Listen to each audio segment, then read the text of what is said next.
the humble but versatile pancake. Again, back to my childhood, Mum used to make pancakes because she was in a hurry for a pud and had some lemon and a bit of honey, and she just made pancakes and we ate them warm. Beautiful, really lovely. You can stuff them with savoury stuff, you can use them as it's a vehicle basically, a pancake, to taste. And I'm going to just make some pancakes, and what I'm going to do is cool them off and spread some guacamole over them and roll them up and cut them into a sort of pinwheel to make a canapé.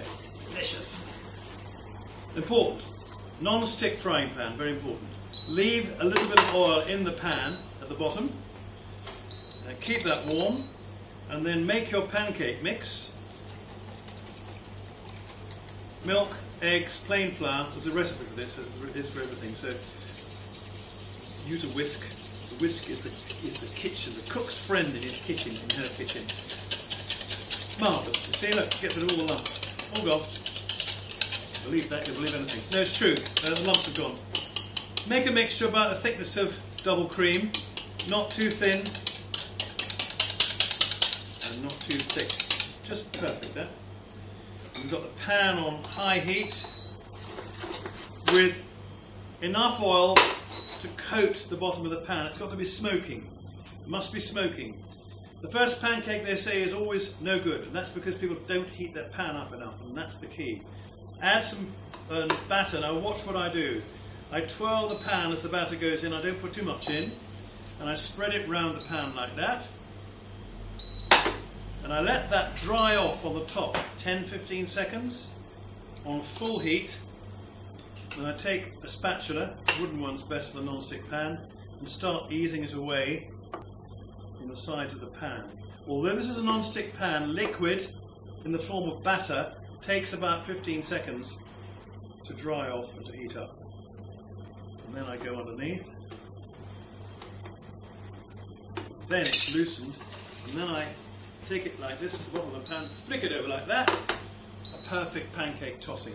If you can't do that, use one of these. Okay, and I'll do another one or two. Just needs another 10 seconds to cook. Put it onto a cold surface, or just, I tell you what you can do with pancakes, you can pile them up on a plate if they get past the phalanx of children who want to eat them. Pile up about 12 of those, put them on a dinner plate and cling film them, stick them in the fridge. They'll last 2 or 3 days, and you can take them off and microwave them as you wish. Another one. Twirl the pan while you're doing it, otherwise it goes into a thick blob in the middle. Perfect, there we are. Pancakes are so cheap to make, and you can fill them with yesterday's leftover Sunday lunch bits. You can chop them all up, roll them up, put them in the oven with the cheese sauce, and you've got a fabulous meal, which is really simple. Really simple. You can eat them sweetened, you can spread them with Marmite. Wow, I love pancakes spread with Marmite and rolled up and eat it just like that. If you hate Marmite, forget it.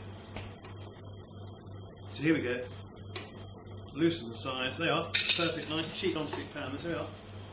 Flick it over, perfect pancake. I'll just do 2. And that's done. And then what we do is let them cool off and spread with, now, the person who's doing the filming here, his grandmother taught me the most wonderful recipe, and I'll do it in another clip, and it's pancakes layered with smoked salmon and creme fraiche and chives, and all layered up into a cake, and then she cut it into wedges and served it as a starter. So Mark, your grandmother, poor Slingo, this is your dish. So this is really wonderful.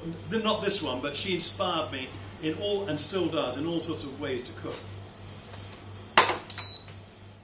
Sorry. Okay, this is one of many things you can do with a pancake.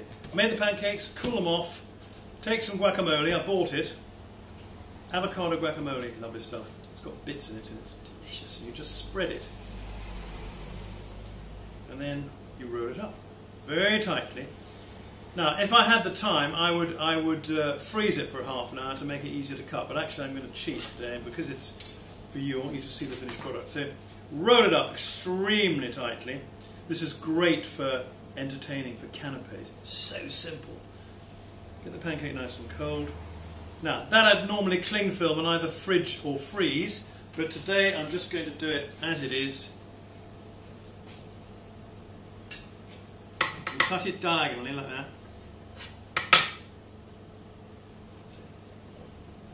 It'll cut much more easily if it's chilled or semi-freddo, semi-frozen. I'll put them at the edge of the... There we are. And then put them, when we do our corporate team building events, they make their canapé selection based on pancakes. So we do pancake tossing, and then we have different fillings for these, and they make mini wraps and do a wonderful decoration. You can do this as well. So you have to come to the cookery school to do that. But that's basically a simple... It doesn't look very nice, but I tell you, if this is put in the fridge or freezer and just firms up, it cuts much more easily. There we are, pancakes with a difference.